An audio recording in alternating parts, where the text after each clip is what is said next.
Então, a partir do momento que a gente aprende a identificar topos e fundos, nós já podemos criar pontos de suporte e resistência, né?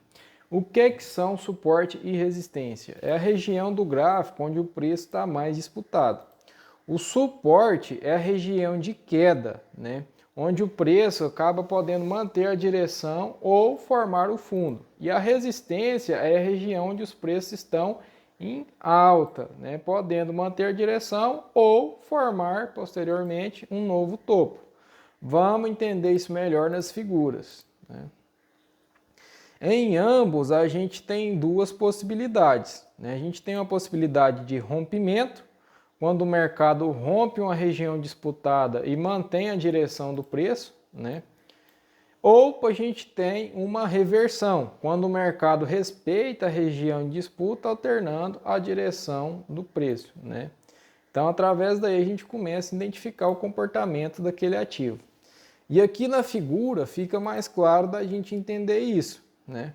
Nós temos aqui, por exemplo, nessa parte aqui, que eu vou marcar de verde, nós temos topos, né? Então formou um topo aqui e formou um topo aqui. A união de dois topos ou mais, de preferência que sejam mais, gera uma resistência. Por quê?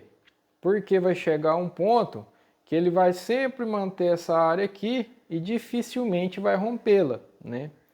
Ou seja, ele resistiu, porém ele também pode marcar uma reversão, né?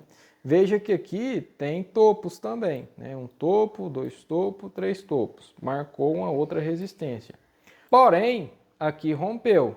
E geralmente quando rompe, vai embora.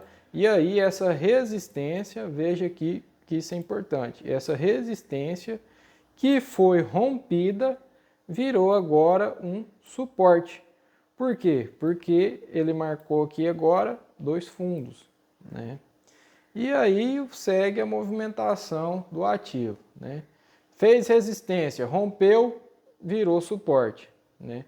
Ou pode acontecer o contrário também, fez suporte, rompeu, também vale para o outro lado, né?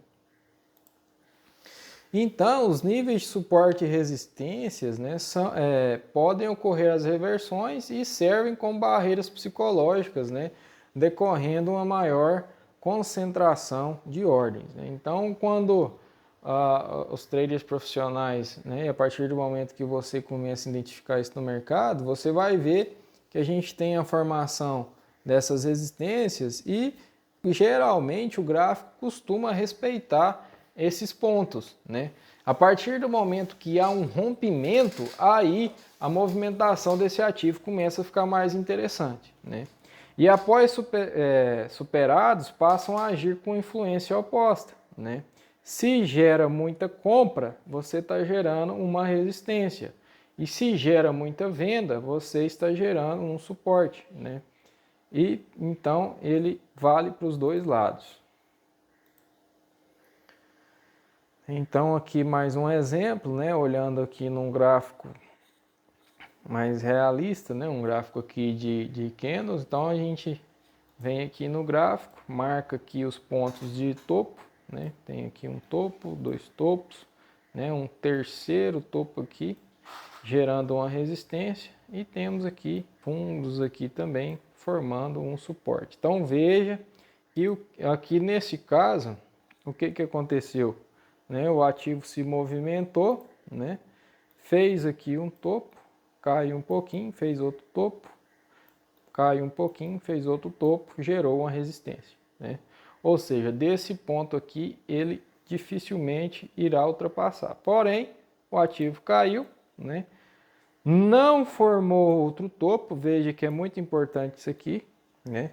Quando foi para formar o quarto topo, ele não atingiu lá a linha da resistência. Caiu, fez um segundo fundo com suporte e aí já sinalizou aqui, já foi, né?